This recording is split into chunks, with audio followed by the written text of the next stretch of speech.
Assalamualaikum warahmatullahi wabarakatuh. Halo guys, pada kesempatan ini saya Meliana Sinurat dan rekan saya Jofril dari Jayati yang akan berbagi sedikit ilmu mengenai cara penggunaan fiil dalam kalimat.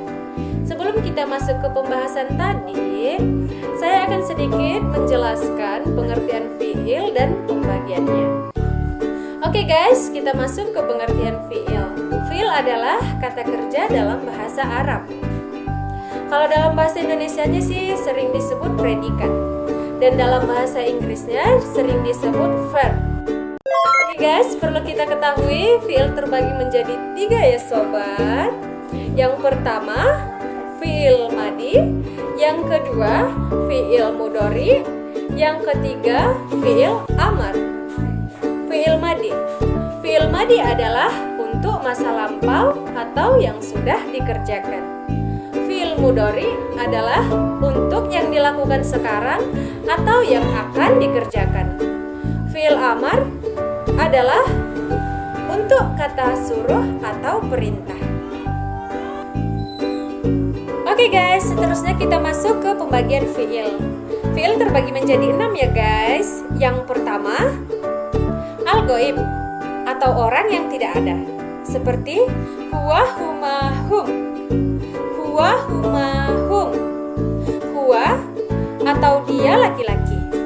Huma atau dia berdua laki-laki. Hum atau dia lebih dari 2 laki-laki. Yang kedua, al-ghaibah atau orang yang tidak ada, seperti hiya, huma, hunna. Hiya, huma, hunna. Hiya atau dia perempuan. Huma atau dia berdua perempuan. Hunna atau dia lebih dari 2 perempuan. Yang ketiga, al-muqatab atau orang yang hadir atau diajak bicara, seperti anta, antuma, antum. Anta, antuma, antum. Anta atau kamu laki-laki. Antuma atau kamu berdua laki-laki. Antum atau kamu lebih dari 2 laki-laki. Yang keempat, al-muqatabah atau orang yang hadir atau diajak bicara, seperti anti, antuma, antuna. Anti, antuma, antuna. Anti atau kamu perempuan. Antuma atau kamu berdua perempuan. Antuna atau kamu lebih dari 2 perempuan. Yang kelima, al-mutakallim atau yang berbicara, seperti ana, atau saya. Yang keenam, al-mutakallimun atau yang berbicara, seperti nahnu atau kita. Oke guys, pembahasan selanjutnya akan dijelaskan oleh rekan saya, yaitu Kak Syafrilda Dwi Cahyati. Silahkan kakak. Oke guys, pada kesempatan ini saya akan melanjutkan video dari pembahasan dari sahabat saya Meliana Sinurat tadi tentang pengertian fiil dan pembagiannya dalam berdasarkan waktu. Pada kesempatan ini saya akan menjelaskan pembagian fiil dengan subjek atau failnya dan cara penyusunannya dalam kalimat. Oke dok. Jadi intinya pada fiil madi tadi ciri khas yang ada ialah pada ujung kalimatnya berubah.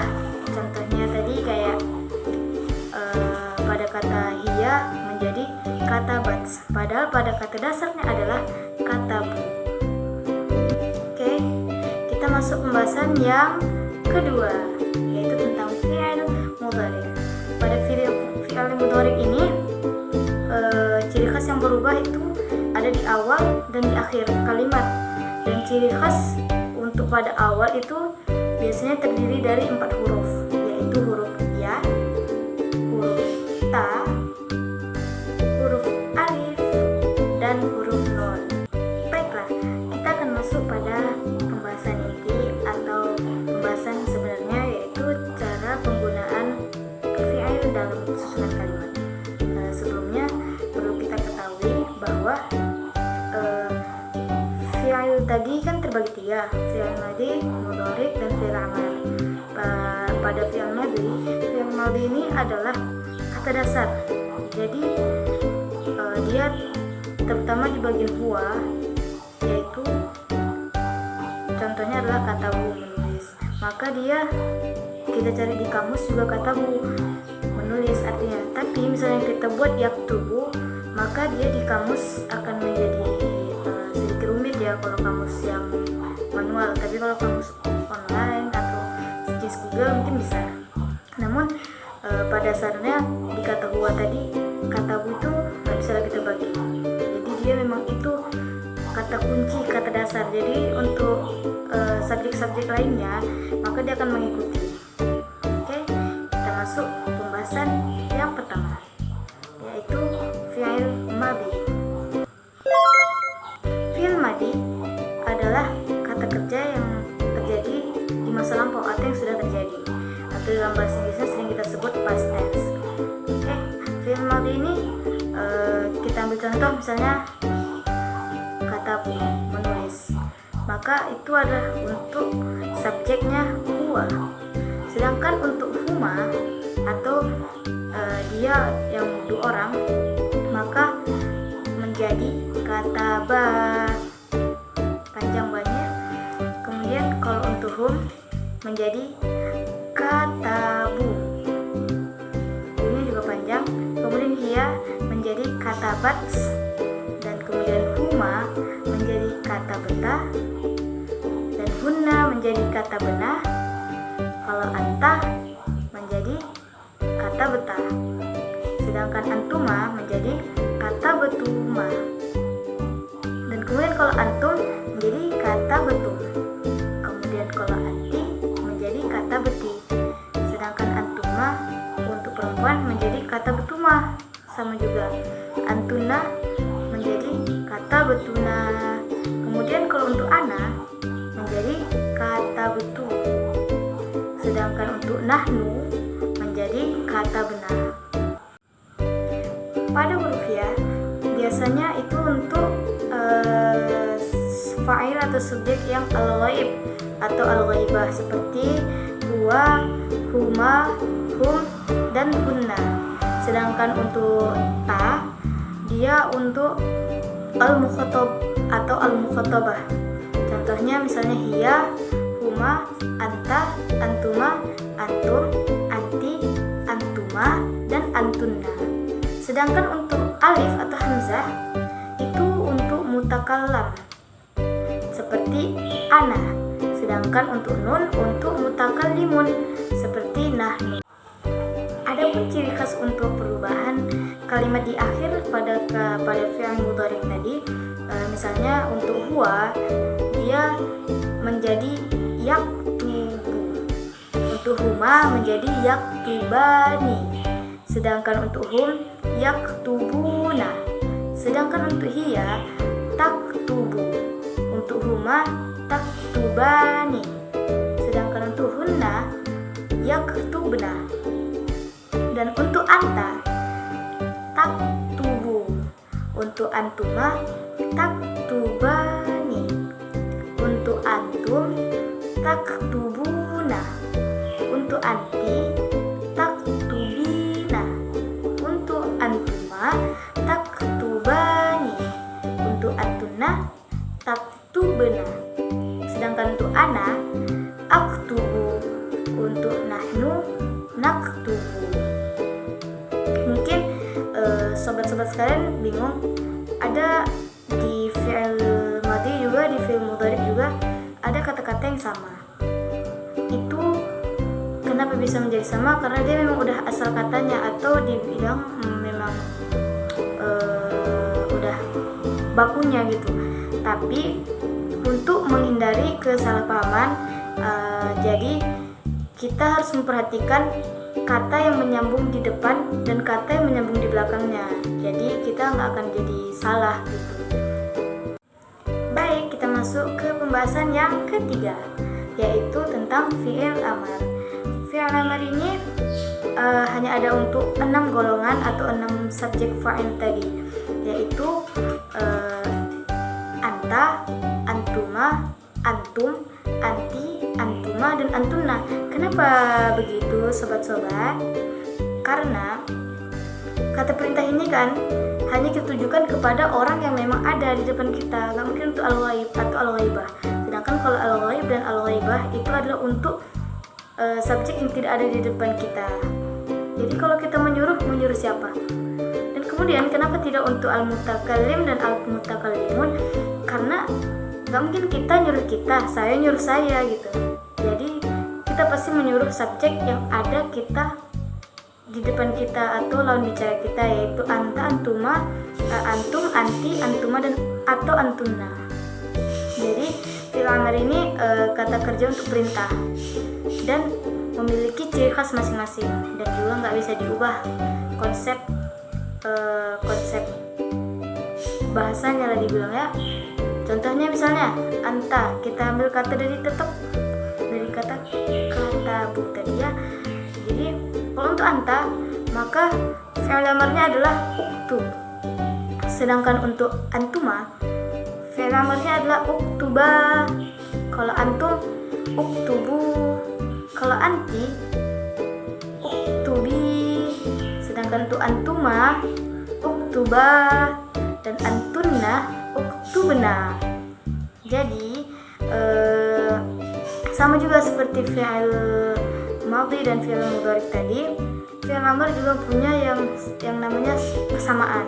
Cuman itu seperti yang saya bilang tadi, tergantung kalimat yang ada di depan dan di belakang dari fi'il tadi. Jadi bagaimana cara memasukkan atau menggunakan fi'il dalam kalimat? Oke, pada kesempatan ini saya akan memberikan contoh, yaitu misalnya nama saya Ica telah menulis. Jadi kita menggunakan fi'ilnya adalah katabats. Kenapa katabats? Karena katabats itu untuk mengatakan Ica tadi dia perempuan. Jadi kalau dia perempuan tadi masih ingat kan? Berarti menjadi katabats. Katabats Ica ad-darsu, artinya Ica telah menulis pelajaran. Jadi bisa diartikan kalau rumusnya itu kira-kira yang pernyataan pertama adalah fi'il atau kata kerja, yang kedua adalah fa'il atau subjeknya siapa, ataupun kadang nggak ada tapi sebisa mungkin harus ada, kemudian objek atau keterangan yang bersangkutan. Sedangkan kalau dalam bahasa Indonesia kita sering pertama subjek, predikat, baru objek atau keterangan. Sama bahasa Inggris juga hampir sama, subjek, predikat, objek atau keterangan-keterangan lainnya. Sedangkan untuk contoh itu untuk contoh fi'il madhi ya. Sedangkan kalau untuk contoh fi'il mudhari, misalnya saya sedang menulis. Fi'il mudhari kan tentang apa yang sedang kita lakukan. Jadi saya ambil contoh adalah saya sedang menulis, maka kita bahasa Arabkan menjadi aktubu ad-darsu. Sudah ingat tadi kan, kalau misalnya untuk ana, maka fi'il mudhari'nya menjadi aktubu ad-darsu, artinya saya sedang menulis. Sedangkan contoh untuk fi'il amar, kita ambil misalnya kamu, tapi kamu perempuan, misalnya kita menyuruh ada seseorang di depan kita, misalnya teman kita, kamu perempuan tapi, maka kita mau menyatakan untuk mensuruh dia menulis pelajaran, maka kita ambil uktubi ad-darsu, artinya tulislah pelajaran. Tapi untuk kamu perempuan. Maka kita lihat, kalau misalnya kamu laki-laki, bisa kita lihat lagi di pembahasan tadi apa kata yang lamarnya. Oke, saya rasa cuma ini penjelasan contohnya. Mungkin masih banyak contoh-contoh lain yang mungkin saya tidak sebutkan. Saya mohon maaf. Mungkin sampai sini saja video kami. Lebih dan kurangnya kami mohon dimaafkan.